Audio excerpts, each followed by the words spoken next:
যুদ্ধ শুরু করে এবার সংঘাত থেকে বেরিয়ে যাওয়ার পথ খুঁজতে গিয়ে দিশেহারা মার্কিন প্রেসিডেন্ট ডোনাল্ড ট্রাম্প সামরিক শক্তি দিয়ে প্রতিহত করার পাশাপাশি কৌশলগতভাবেও যুক্তরাষ্ট্রকে চেপে ধরেছে ইরান। বন্ধ করে দিয়েছে বিশ্ব জ্বালানি সরবরাহের সবচেয়ে বড় পথ হরমুজ প্রণালী। এই পথ ব্যবহার করেই জ্বালানি বাণিজ্য করে থাকে মধ্যপ্রাচ্যের সৌদি আরব, সংযুক্ত আরব আমিরাত, কুয়েত, কাতার সহ বিভিন্ন দেশ। হরমুজ বন্ধ থাকায় সরাসরি অর্থনৈতিক ক্ষতির মুখে পড়েছে এই দেশগুলো। তাই মধ্যপ্রাচ্যের এই দেশগুলো চাচ্ছে দ্রুত সমঝোতা হোক, আর এ চাপ সরাসরি এসে পড়েছে মার্কিন প্রেসিডেন্টের ঘাড়ে।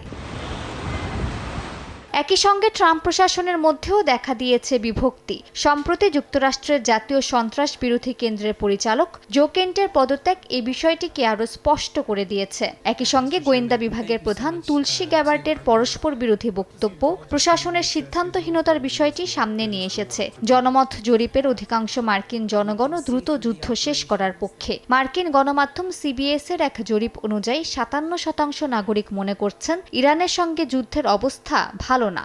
এছাড়া 92% মানুষই চান যত দ্রুত সম্ভব যুদ্ধ শেষ হোক। এটি ইঙ্গিত দিচ্ছে দীর্ঘমেয়াদী সংঘাতের প্রতি জনসমর্থন প্রায় নেই বললেই চলে। সবচেয়ে বড় প্রশ্ন উঠছে ট্রাম্পের কৌশল নিয়ে। যুদ্ধ শেষের পথে ঘোষণা দিয়েই নতুন হামলার হুমকি দেন ট্রাম্প। হরমুজ প্রণালী খুলে না দিলে ইরানের বিদ্যুৎ কেন্দ্রে হামলার 48 ঘন্টার আলটিমেটাম দেওয়ার পরের দিনই 5 দিনের জন্য হামলা বন্ধের ঘোষণা দেন তিনি। মার্কিন প্রেসিডেন্টের বার্তায় দেখা যায় স্পষ্ট দ্বন্দ্ব। বিশ্লেষকদের মতে এই দ্বৈত অবস্থান কৌশলগত দুর্বলতারই প্রতিফলন।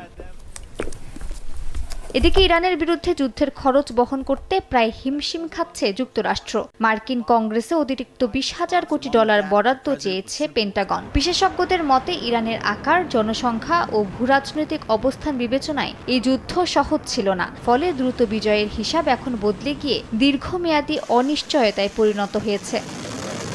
মালিহা সুহরওয়ার্দী, সময় সংবাদ।